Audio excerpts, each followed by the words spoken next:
Vamos a hablar ahora un poco de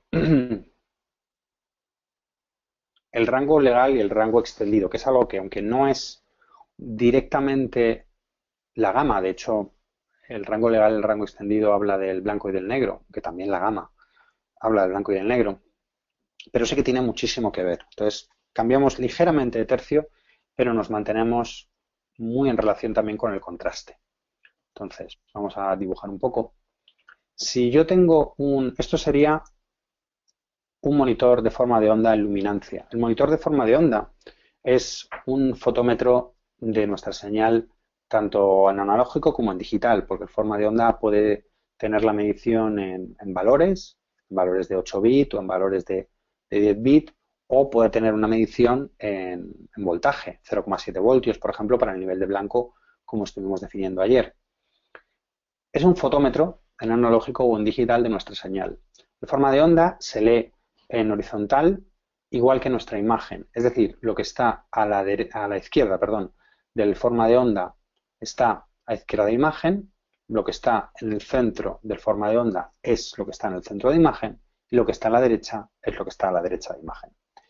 Y en vertical tendríamos valores de luminosidad, si es un forma de onda de luma, de I, como este es el caso. Es decir, cuanto más arriba esté la señal, más blanca es. Cuanto más abajo, más negra es, ¿vale? Pero la parte de arriba del forma de onda no corresponde a la parte de arriba de la imagen, sino a los niveles más altos de brillo. Como digo, va a ser nuestro fotómetro. Entonces, una vez entendido cómo funciona esto, vamos a hablar de los dos tipos de rango. Si yo tengo una señal analógica, ayer decíamos que el nivel de blancos lo íbamos a colocar a 0,7 voltios y el nivel de negros a 0 voltios. Por debajo íbamos a tener una señal de sincronismo que íbamos a llamar burst a menos 0,3 voltios. De esta manera, la amplitud de la señal era de 1 voltio pico a pico. Esto es así porque si nosotros emitimos en analógico, estamos hablando ahora mismo en un universo de palo NTSC analógico, si nosotros emitimos en analógico valores que estén por encima del 0,7 voltios o por debajo del 0, podemos tener conflictos. En el caso de emitir valores por encima de 0,7 voltios, podemos quemar los repetidores, y en el caso de emitir valores de señal de nuestra imagen por debajo del 0, podemos tener conflicto con la señal de sincronía. A los valores de blanco que se sitúan por encima de 0,7 voltios y que en principio las cámaras son capaces de captar, es decir, todo lo que estaría en esta zona de aquí, se les va a llamar super blancos, super whites. Y a los valores de negro que las cámaras sean capaces de captar por debajo del 0, se les va a llamar super negros, super blacks. Una de las cosas que se hace como parte del proceso de corrección de color cuando se trabaja para televisión es precisamente cortar esos super blancos y esos super negros y hacer que la señal que se emita sea legal. Denominamos una señal legal una señal que es capaz de ser emitida porque no tiene ningún valor que esté por encima de 0,7 voltios y por debajo de 0 voltios. Esto es el escenario de PAL analógico. Si nosotros estamos digitalizando la señal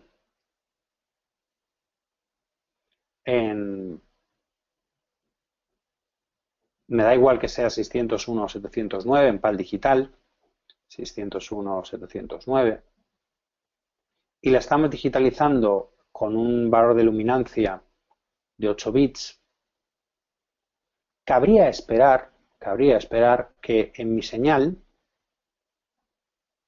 el valor más alto, sabemos que 8 bits nos dan 2 a la 8, por tanto 256 valores. Cabría esperar que nosotros situáramos el blanco en el punto 255 y situáramos el negro en el punto 0, es decir, diéramos el valor 0 al negro y el valor 255 al blanco, de manera que 0 más 255, 256 valores. Eso es lo que cabría esperar. Sin embargo, no es así. La señal legal en televisión digital va a estar comprendida entre los valores 235 para el blanco y el valor 16 para el negro. Esto es la señal legal para televisión. Si nosotros a nuestras cámaras de vídeo, y aquí hablo de pura televisión, las típicas cámaras de 2/3 de pulgada para televisión, si nosotros no les decimos nada, las cámaras son capaces de captar súper blancos y súper negros. De nuevo, forma parte del proceso de corrección de color recortar estos súper blancos y súper negros o comprimirlos mediante las herramientas de corrección de color para meterlos dentro de la señal legal. Nosotros podemos desde cámara, si por ejemplo estamos haciendo un directo, si nosotros o vamos a mandar una noticia directamente a emisión, podemos directamente aplicar circuitos de cámara como por ejemplo el white clip, que nos van a clipear la señal, nos van a recortar la señal a partir de los valores que nosotros le digamos. También podríamos utilizar otro circuito como el que se denomina el NI, que es un compresor y que va a hacer un efecto parecido al de una compresión en postproducción. Si no tenemos esa necesidad, sino que tenemos un proceso de corrección de color después, podemos dejar esos súper blancos y esos súper negros para tener más información, más señal, y dentro del proceso de corrección de color hacer esta compresión o este clipeo, este recorte, para dejar la señal legal. Ese es el escenario de pura televisión, de una cámara de 2/3 de pulgada emitiendo para televisión. Pero ¿qué ocurre? Que sí que hay cámaras y sí hay destinos que trabajan en extendido, es decir, en el nivel de 0 a 255, que denominamos extendido. También se le puede llamar señal en data, mientras que a la señal legal se le llama señal en vídeo. ¿Qué cámaras trabajan en estas circunstancias? Pues por ejemplo las DSLRs. Las cámaras de DSLR no están pensadas para hacer una emisión en televisión, entonces posicionan el negro en 0, no lo posicionan en 16. Es muy curioso cuando se hace talonaje de material mezclado de DSLR con una cámara de vídeo típica, porque en el forma de onda se ve claramente qué cámara está trabajando, qué clip es de la DSLR, porque el negro está en 0, y qué clip es de la cámara de vídeo, porque el negro está más subido. Eso por un lado, hay cámaras que trabajan en data o en extendido, pero también hay destinos que no tienen por qué hacer este proceso de trabajar con un margen por arriba y por abajo, como son, por ejemplo, muchos webcasters, es decir, mucha del streaming que se hace en Internet.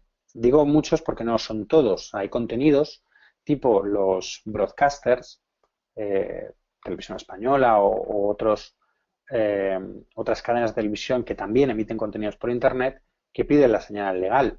Pero, por ejemplo, si nosotros vamos a YouTube o vamos a Vimeo, normalmente haremos nuestro máster en extendido, ya que los monitores de todos los usuarios de Internet están funcionando en extendido. Y también en cine, cuando vamos a un DCI, a un DCP, también vamos a trabajar en extendido. Por tanto, los únicos destinos que van con salida legal son televisión pura y dura o un webcasting a través de un proveedor de televisión. El resto de los destinos, como pueda ser otros proveedores de Internet o cine, irán en rango extendido. Entonces, eso es algo que tenemos que ver tanto con respecto a las cámaras con las que trabajamos, porque hay cámaras que van a grabar en extendido y cámaras que van a grabar en legal, aunque ya digo, incluso las cámaras que graban las cámaras de televisión que graban posicionando el 0 en 16, si nosotros no les decimos nada, en general graban súper blancos, y también tenemos que tenerlo en cuenta con respecto a nuestra salida final. Entonces, eso nos va a producir varios escenarios. Aquí tendríamos un archivo en extendido, veis que nos aparece los super blancos y los super negros, a lo mejor los super negros no os leéis del todo bien, pero están ahí, pone subblack. Y aquí tendríamos una legalización por recorte, es decir, hemos recortado los blancos y los negros. Pero fijaos que ahora el blanco máximo es este blanco general. Aquí tendríamos una circunstancia en la cual vemos una señal legal, pero con superblancos. Nos lo avisa en otro color, esto es el forma de onda del Avid, para decirnos, ojo, si vas a televisión, esa parte de ahí hay que hacer algo con ella. Lo fundamental de esto, y además esto es algo que tenemos que entender porque para la ultra alta definición en 2020 la emisión se sigue realizando en legal, es decir, esta situación de doble salida en legal y en extendido según nuestro proveedor se va a seguir utilizando, va a seguir siendo necesaria en ultra alta definición. Lo fundamental que tenemos que entender es que la diferencia entre legal y extendido es una diferencia de contraste, es decir, es una diferencia de punto de blanco, punto de negro. Aquí tenéis una circunstancia en la cual tenemos una imagen en extendido, una monitorización en extendida y una salida a través de la I/O Box de nuestro ordenador en extendido, de manera que se ve que el negro está en su sitio. Aquí tenemos la misma imagen, el mismo monitor, pero hemos variado de manera que en la salida le hemos dicho que comprima los blancos y los negros. Entonces vemos que tenemos un cambio de contraste. Por tanto, es muy importante que monitorización y salida final estén en consecuencia para no tener problemas de calibración, ¿vale? Entended sobre todo que la diferencia entre legal y extendido es una diferencia de contraste. Por eso lo citamos aquí con respecto a la gama, porque aunque no sea algo que sea directamente hablar de gama, pero también es hablar de diferencias de contraste. Y una vez que hemos hablado de gama, nos quedaría hablar del otro parámetro muy importante a la hora de definir nuestra imagen, que sería el gamut. ¿Qué es el gamut? El conjunto de colores, el rango de colores de una determinada norma o de una determinada cámara o de una determinada imagen, perdón. A la hora de comparar gamuts, a la hora de comparar rangos, nosotros muy comúnmente utilizamos el X, Y y Z o el XY de CIE 1931, porque como hemos dicho, como es device independent, como es independiente del dispositivo, nos va a permitir comparar unos con otros. Entonces aquí, por ejemplo, veis el rango de colores de la norma ITU 709, es decir, de la norma de emisión de televisión digital en alta definición, el conjunto de colores de DCI, que como veis es ligeramente mayor, el conjunto de colores de lo que sería el positivo cinematográfico y el conjunto de colores del sensor de la F65 y F55 de Sony. Y aquí tendríais la comparación entre la norma, el conjunto de colores de la norma 709 y el conjunto de colores de la norma 2020, que es mucho mayor, es más parecida al del positivo. Es decir, ahora con la norma 2020, con la norma de ultra alta definición, vamos a tener un rango de colores mucho mayor. Aquí tenéis, por ejemplo, también la comparación con el Adobe RGB y el sRGB, muy comúnmente utilizado en fotografía, es el mismo gamut, es el mismo rango de colores que 709, lo cual es práctico a la hora de hacer el talonaje para televisión e internet, porque nos movemos con el mismo gamut, ¿vale? Lógicamente, si yo estoy haciendo corrección de color para cine y para televisión, entonces necesitaré procesos distintos, porque como vemos, los gamuts son distintos, lo mismo que si tuviera que hacer corrección de color para DCI, es decir, para cine y para ultra alta definición. Hay que entender que estos gamuts no marcan cantidad de colores. La cantidad de colores viene marcada por la profundidad de cantidad de colores viene marcada por la profundidad de bit. Esto es lo que marca el que una muestra tenga más o menos color, más o menos niveles. Lo que nosotros tendríamos aquí sería a cierta cantidad de niveles dados, a cierta cantidad de profundidad de bit, cuál es mi tono máximo de saturación del verde, por ejemplo, y cuál es mi tono mínimo de saturación del verde. Por tanto, un aumento del gamut siempre tiene que llevar consigo un aumento de la profundidad de bit. Por eso, en la norma 2020, además de aumentar el gamut, se aumenta la profundidad de bit, y ahora en lugar de pedirnos la emisión o pedirnos un máster para emisión a 8 bits, nos obligan a que tenga 10 o 12 bits. Si no tuviéramos un aumento de la profundidad de bit y emitiésemos con un gamut más amplio, podríamos tener artefactos por escalones en el medio, es decir, porque me faltan bits, me faltan valores para cubrir los escalones intermedios. Entonces, un aumento del gamut tiene que conllevar sí o sí un aumento de la profundidad de bit. Como ya han preguntado antes, vamos a tener una serie de archivos denominados LUTs que nos van a permitir hacer muchas cosas. Entre otras, poder visualizar material rodado con un gamut amplio y una curva de gama logarítmica, como en este caso la log-C, en un espacio de color más reducido, como pueda ser el 709, y una curva de gama de 709. ¿Por qué? Pues básicamente porque si yo estoy en set y estoy trabajando con una RIA Mira y estoy visualizando esto, puede que no me haga la idea bien de cuáles son los colores de la realidad para mi director de fotografía y para mi director de arte. Entonces, con fines de visualización, yo puedo colocar uno de estos archivos, una de estas LUTs, que lo que van a hacer es compensarme, hacerme una transformación de un espacio de color y una determinada curva de gama, en este caso el white gamut de ARRI y la curva de gama log-C, a el espacio de color y curva de gama rec 709, para hacerme una idea de cómo quedará más o menos a la hora de llevármelo a una televisión normal, aunque evidentemente no me puedo fiar de estos clipeos de blanco, de estos recortes, porque yo esta información sí la tengo, porque en este caso la curva 709 no tiene el mismo rango dinámico y el espacio de color es más reducido. ¿Qué son técnicamente las LUTs? Las LUTs son tablas de consulta, lookup tables. Una LUT es una tabla que hace que el sistema que la usa pueda acceder más rápidamente a valores de salida con respecto a valores de entrada. Es decir, por ejemplo, una guía de teléfonos sería un símil de una LUT.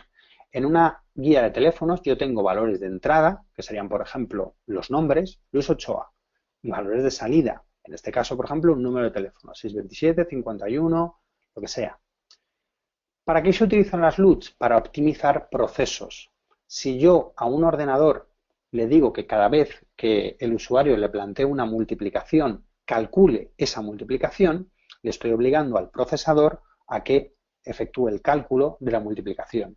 Sin embargo, si le doy unas tablas que ya contengan los resultados de las multiplicaciones, lo único que le pido es que consulte a esas tablas cada vez que alguien le diga cuánto es 5 por 4. Entonces, esas LUTs lo que van a hacer es agilizar procesos y se utilizan en informática para un montón de cosas. Nosotros, en audiovisual, utilizamos las LUTs para cambios de espacios de color y curvas de gama, de manera que van a tener valores de entrada de RGB y valores de salida de RGB, y me van a llevar, por ejemplo, del espacio de color y curva de gama de la F65 al espacio de color y curva de gama de ITU 709.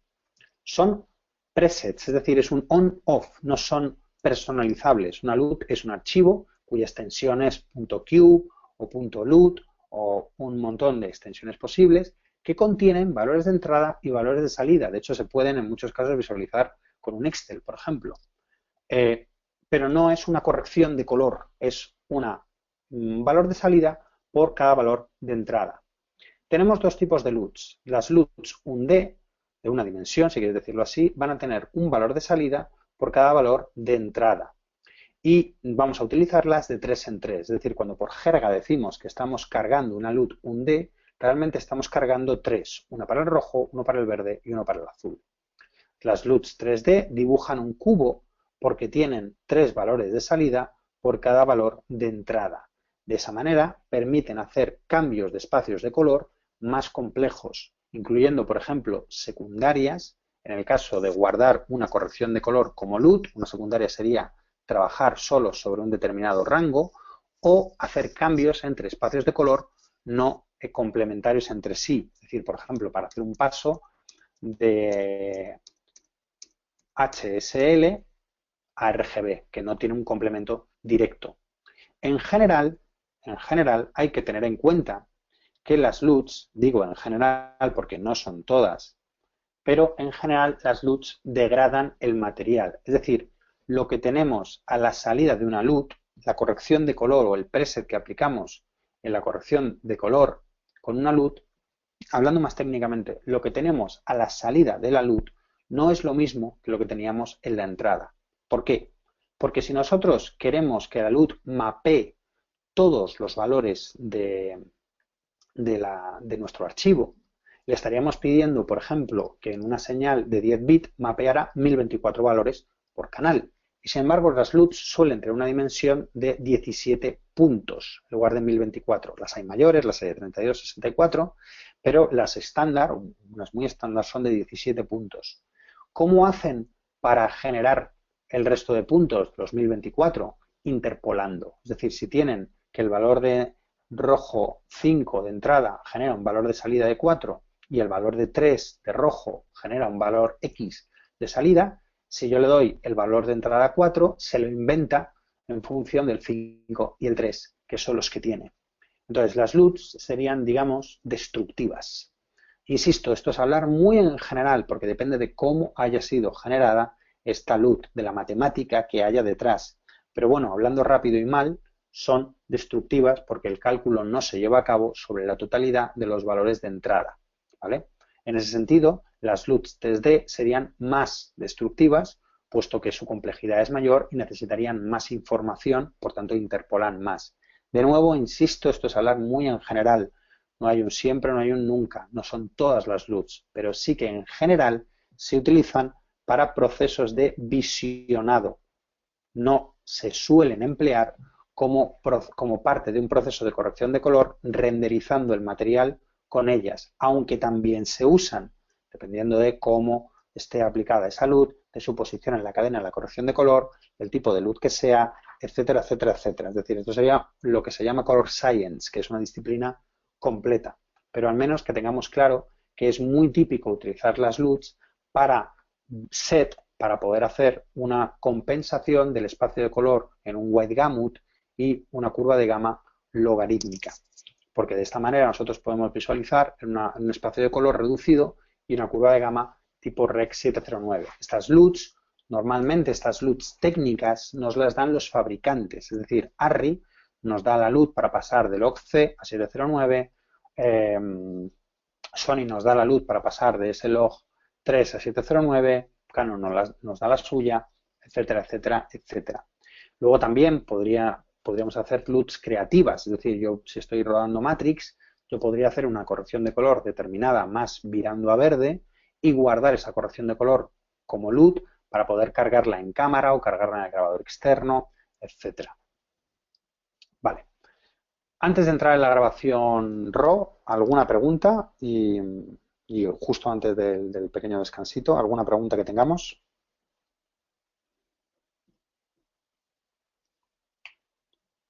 ¿Cómo sabemos si la salida del monitor es legal o extendida? Porque lo configuras en el programa que estés utilizando. Por ejemplo, en DaVinci Resolve tienes una salida de monitorización y le dices legal o extendida. Entonces es un setting de monitorización. Me refiero a una monitorización de vídeo, ¿eh? En un ordenador no puedes regularlo, o no puedes regularlo de ninguna manera que yo sepa. Se regularía en el monitor, haciendo una calibración en legal, puesto que por los monitores, digamos que por defecto, son extendidos. Rango legal y extendido se entiende siempre cuando trabajamos en digital, ¿no? En analógico no hay esa diferencia, ¿es correcto? No. También funcionaría en analógico. El rango legal y el rango extendido también funcionaría en analógico.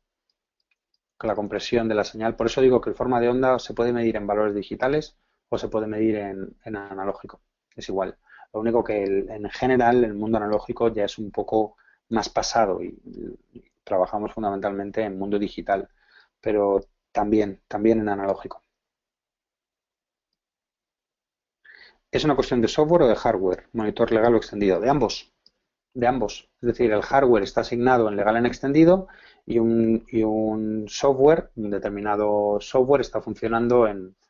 O sea, más que un software, en los clips, tú los tienes asignados en legal o en extendido y a la hora de marcar la salida de una monitorización también le dices que funciona en legal o en extendido. Cada paso de la cadena. Software y hardware.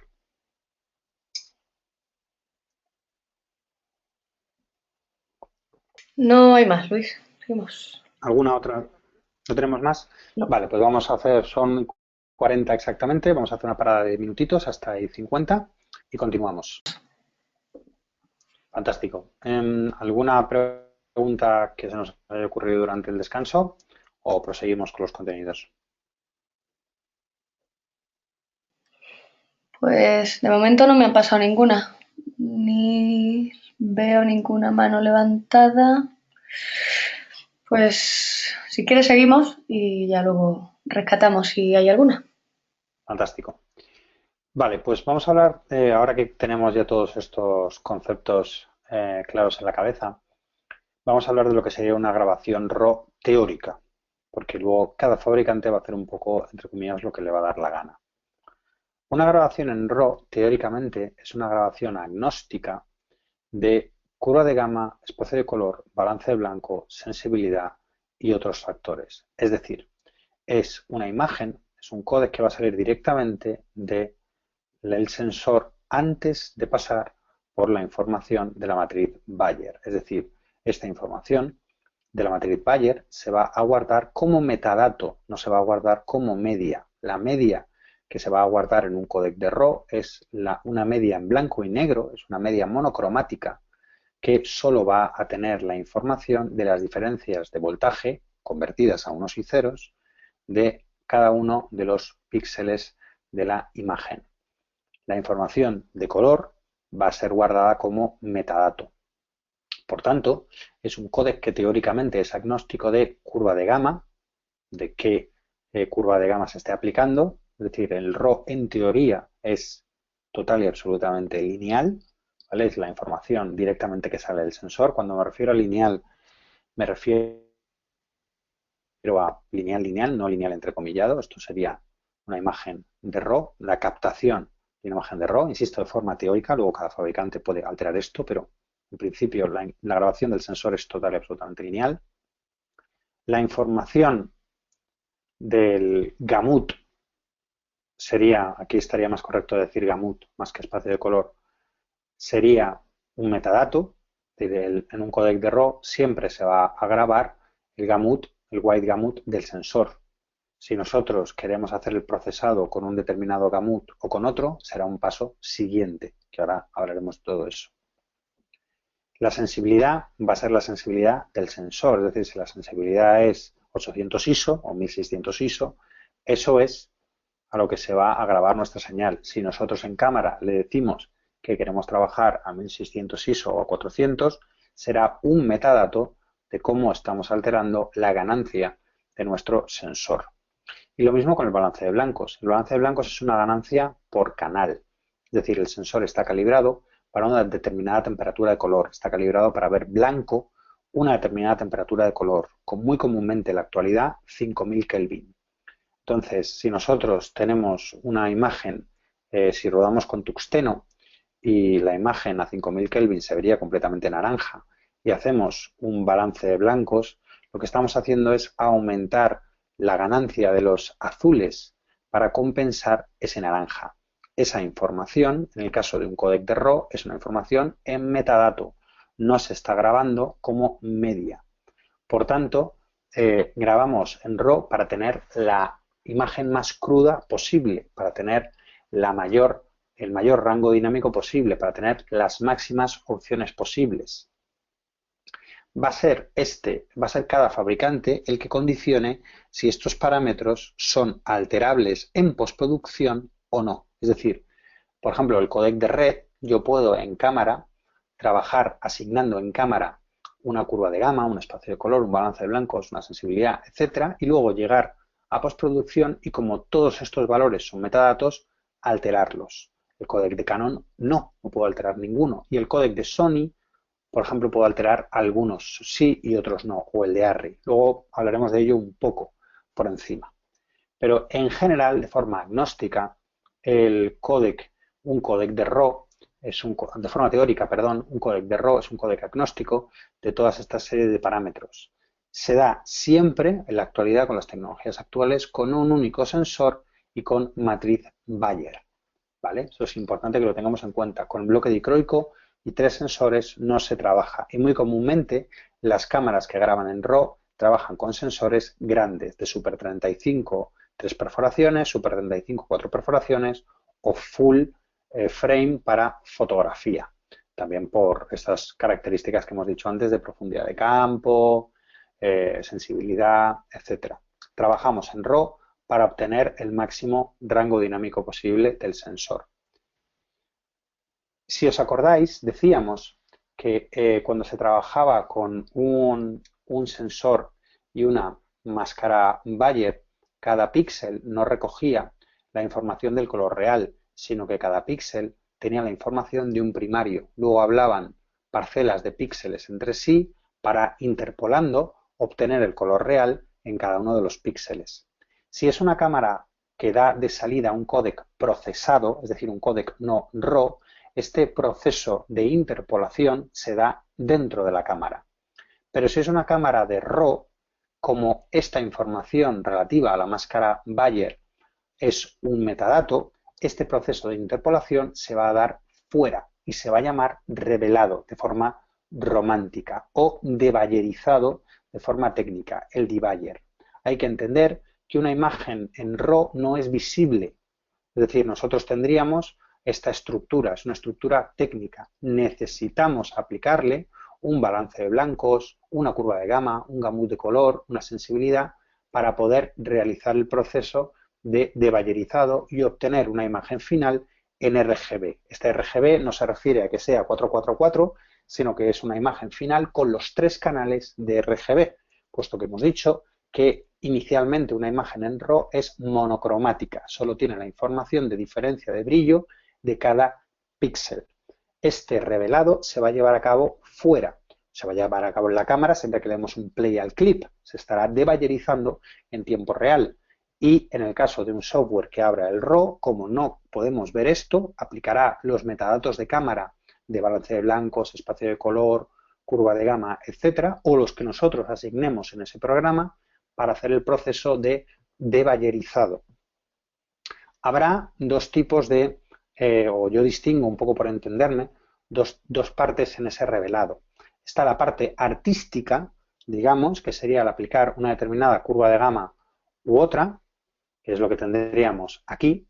Por ejemplo, yo puedo revelar mi RAW en 709, pues tendría este resultado. O puedo revelar el mismo archivo, que de nuevo de origen es lineal, puedo revelarlo en logarítmico y tener este resultado. Si yo utilizo esto como punto de partida para mi corrección de color, tendré más rango, pero tendré que trabajarlo más, puesto que la imagen está más lavada.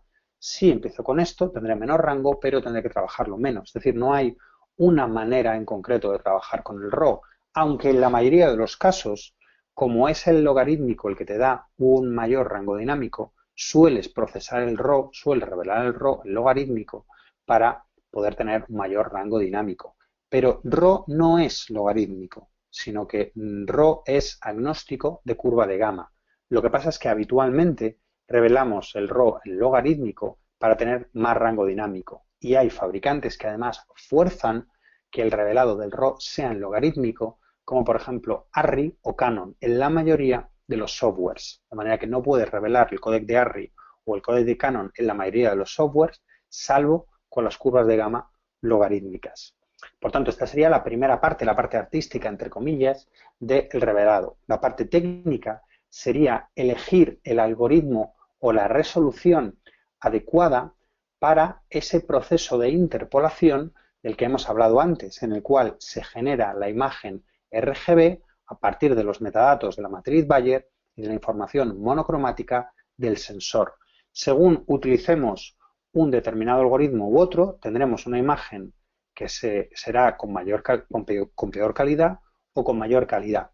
Una de las ventajas del RAW es que yo puedo a lo mejor en el proceso de corrección de color, cuando estoy trabajando con RAW, decirle que durante el play yo quiero tener un revelado a nivel técnico, aplicar un algoritmo de menor resolución para tener a lo mejor menos calidad, pero tiempo real, play en tiempo real, y luego en el render aplicar uno de mayor calidad. Una ventaja que no puedo hacer con un códec procesado, porque en un códec procesado ya está directamente la información en RGB. Entonces, el trabajar en RAW tiene varias ventajas, aunque también es más pesado porque normalmente el RAW viene asociado, no porque el RAW en sí sea pesado, porque de hecho el RAW solo guarda la información de un canal, es decir, el RAW es más ligero que el RGB.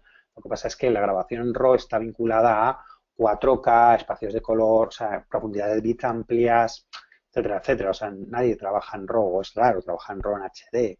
Se puede, pero es raro. O sea, normalmente estamos acostumbrados al RAW a cámaras grandes y tal. Entonces, en general, trabajar en RAW es pesado y este paso, todos estos procesos de bayerización y tal, hace que la postproducción se complique y en general el RAW no sea particularmente amigo de la televisión, porque en televisión procuramos tener flujos de trabajo más rápidos. El RAW está más asociado al cine o a flujos de trabajo cinematográficos, documentales tipo cinematográfico,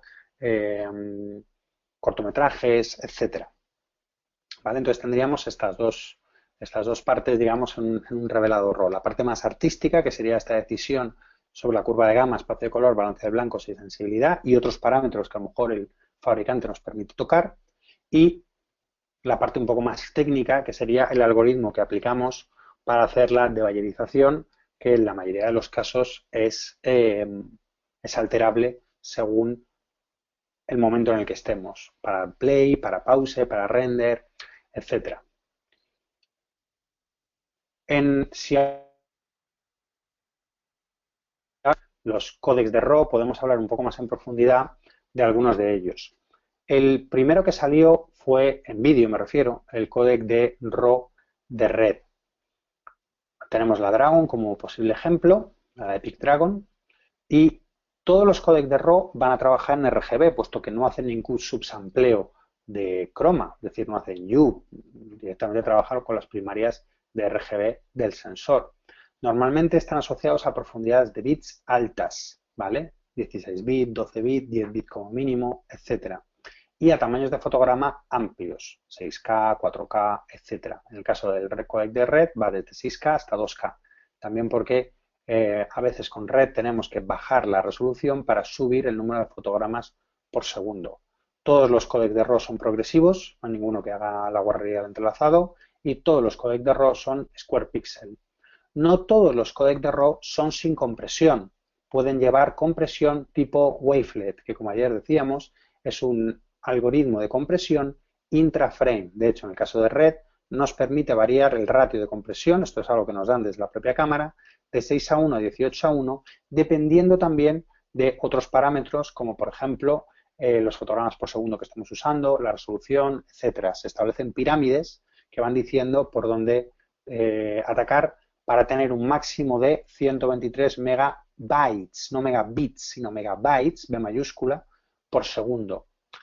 Los archivos son .r3d y se guardan en discos, las cámaras llevan discos duros pequeños de estado sólido llamados RedMag, Magazine. Magazines serían como se llamaban a los chasis de cámara en inglés, los Magazine. En el caso, por ejemplo, de la RAW de ARRI, también es RGB, RAW, 12 bit, hasta 6K y no lleva compresión. Es decir, sería uno de los pocos ejemplos de códec de cámara sin compresión. De hecho, hay muy pocos y el códec de ARRI es uno de ellos. En 3,5K tenemos a 25 fotogramas por segundo un peso de 276 megabytes. Es decir, veis que es mucho más bestia el peso al no llevar compresión. La compresión wavelet es una compresión con pérdida, ¿vale? Cuidado con eso. Se guarda en secuencias de fotogramas .ari, es decir, sería como un escáner, nos genera una secuencia de fotogramas, nos genera un único archivo y el audio, en caso de grabarlo, se graba aparte. Y se guardan unos magazines también, que son discos duros de estado sólido, llamados XR, son de la empresa Codex. En el caso de Red, por ejemplo, permite a la hora del debayerizado tocar prácticamente todos los parámetros, pero como hemos comentado antes, en el caso de la RAW, en la mayoría de los softwares ARRI no permite tocar ni espacio de color ni curva de gama.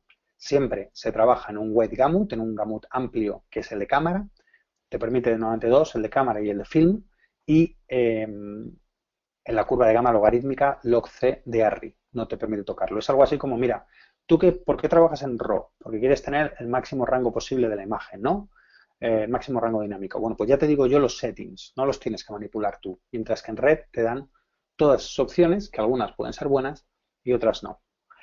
En el caso, por no ir a todos, por ejemplo, en el de Sony RAW Sony también aplicaría compresión wavelet, llega a la F65 hasta 8K y también tendríamos distintos ratios de compresión y lo vamos a guardar en archivos MXF o P1A, es decir, que ya nos suenan de la clase de ayer. Cinema DNG es un estándar hecho por Adobe en el cual está escrita, por ejemplo, Blackmagic y es el que utiliza en sus cámaras para grabar RAW. Puede ser variable en cuanto a la profundidad de bit, es decir, el estándar de Adobe no marca una profundidad de bit específica, tampoco marca un tamaño de fotograma y tiene la opción de trabajar sin compresión o con compresión wavelet, ¿vale? De manera que hay cámaras de Blackmagic que trabajan el RAW sin compresión y otras que lo hacen con compresión visually lossless. Bueno, visually ya dijimos ayer que es una cosa, pero la compresión de wavelet es con pérdida. El estándar de Adobe permite el encapsulado en archivos MXF o en secuencias de fotogramas .dng, que es la que utiliza Blackmagic, pero hay más cámaras que trabajan en Cinema DNG, como por ejemplo la Bolex digital, por ejemplo. Otros codecs de RAW, como el de Wacecam, que son cámaras de alta velocidad. El Cinephone RAW es otro estándar de RAW que compró GoPro, que al principio era un estándar libre y luego los ascribió a GoPro. Y luego, quizás, el códec más particular de RAW es el de Canon, porque en la tabla no tiene características muy especiales, parece como que solo son 10 bits, 4K, no lleva compresión. Realmente vemos que hay muy poquitos códecs que no lleven compresión y todos ellos son códecs de RAW. Y se guardan secuencias de fotogramas RMF, RAW Media Format, pero si por ejemplo ingestamos el Canon RAW en un DaVinci Resolve, no nos lo lee como si fueran .rmf, sino como si fueran DPX, como si fueran archivos de fotografía. ¿Por qué? Porque el Canon RAW no permite tocar nada a la hora de hacer un revelado. Es decir, yo cuando ingesto Canon RAW en una máquina de corrección de color, en la mayoría de ellas, no se permite tocar balance de blancos, ni espacio de color, ni curva de gama, ni ISO. La ISO es la puesta en cámara, el metadato de cámara, el balance de blancos es el puesto en cámara, el espacio de color es el wide gamut de la cámara y la curva de gama es la Canon Log o la Canon Log 2, la que hayamos elegido en cámara, que sería el ejemplo más extremo de un fabricante que no nos permite tocar nada en un códec de RAW. ¿Por qué grabar en RAW entonces? Bueno, en RAW la imagen pesa 1/3, puesto que solo estamos guardando la información de del sensor, sin la matriz Bayer, sin el RGB. Entonces es una opción bastante buena para que el material la encuentre, comillas. Y por otro lado, como yo fuerzo a que tenga una curva de gama en particular y que no sea lineal o que no sea interpretable como lineal, yo puedo hacer que tenga solo 10 bits de profundidad de color, porque como hemos dicho antes, 10 bits de profundidad de color logarítmicos son equivalentes a 12 bits lineales. Entonces sería equivalente esos 10 bits con curva de gama logarítmica forzada a los 12 bits lineales de un Sony o un Cineform o una Wacecam o lo que sea. Entonces no tiene su sentido también, pero hay que tenerlo presente porque cuando trabajamos con una C500, por ejemplo, o con una C300 Mark II de Canon, no vamos a tener las opciones de debayerización las opciones ni las técnicas ni las artísticas en un software de corrección.